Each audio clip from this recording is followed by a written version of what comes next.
खबर देंगे आपको। कराची के इलाके गुलजार हिजरी में मदारिस चौक पर के इलेक्ट्रिक के दफ्तर के बाहर बिजली की बंदिश के खिलाफ मुजाहरा किया जा रहा है। मुजाहिरीन ने के इलेक्ट्रिक के दफ्तर पर पथराव शुरू कर दिया है। इस पर हम बात करेंगे डॉन न्यूज़ के रिपोर्टर इमरान हफीज। इमरान, बताइएगा इस वक्त वहाँ पर क्या सूरत हाल है और क्या किसी ने कोशिश की इन मुजाहिरीन से बातचीत करने की?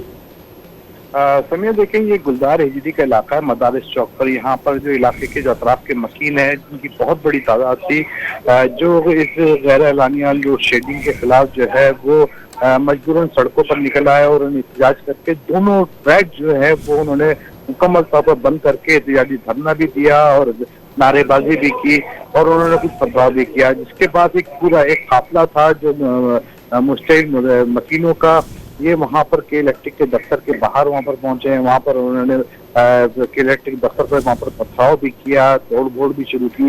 इस दौरान जो है पुलिस की भारी नफरी वहाँ पर पहुंची। उन्होंने जब मुजाहिरीन को जो है वो रोकने के बाद जो है वो मुदाखरात की कोशिश की। बारहा उन्होंने जो है वो मुदाखरात की कोशिश की, लेकिन जो है नाकाम रही।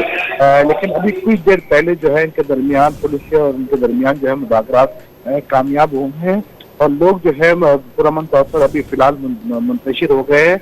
और 1 से 1.5 घंटे की जो है वो तमलीग की गई है कि मतलब 1 से 1.5 घंटे के अंदर जो है अगर के इलेक्ट्रिक की बिजली दोबारा बहाल ना की गई तो दोबारा एहतजाज किया जा सकता है। जी, मुजाहिरीन पुरअमन तौर पर मुंतशिर हो चुके हैं। इमरान हफीज कराची से अपडेट कर रहे थे, बहुत शुक्रिया।